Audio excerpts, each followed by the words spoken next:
Alors, ma classe bal, j'aimerais maintenant rajouter un troisième attribut, qui sera la taille.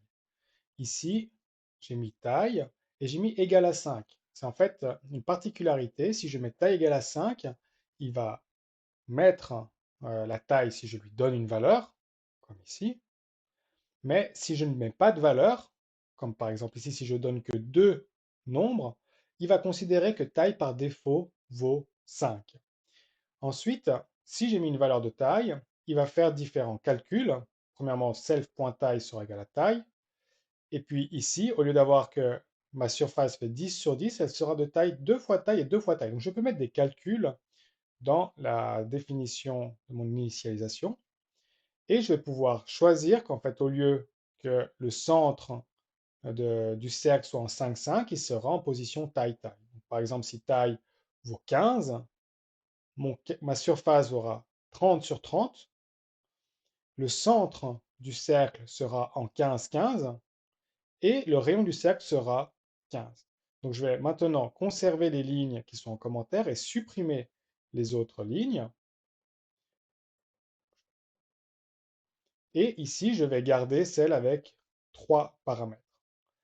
Donc si je fais mon programme, je vois que dans ma liste bal, je rajoute 10 fois en élément bal, qu'on appelle objet, et qu'il n'y a que deux éléments, coordonnées x et coordonnées y, qui sont donc des nombres au hasard entre 1 et 295. Comme je n'ai pas mis de valeur pour taille, taille par défaut sera égale à 5. Et donc si je lance le programme, il va faire exactement comme précédemment. Il va me placer 10 balles au hasard sur l'écran. Maintenant, je vais enlever cette ligne-là et je vais prendre la ligne où j'ai taille. Et taille est en nombre au hasard entre 3 et 7.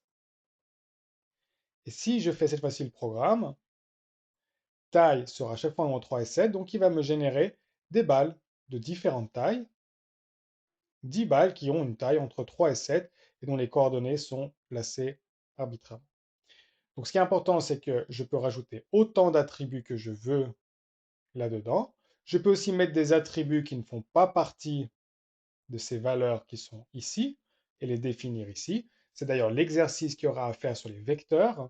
Le vecteur aura toujours deux attributs x et y et il faudra un autre attribut qui est self.longueur et qui donnera la longueur du vecteur. Et il faudra générer 10 vecteurs et écrire les 10 longueurs de ces 10 vecteurs.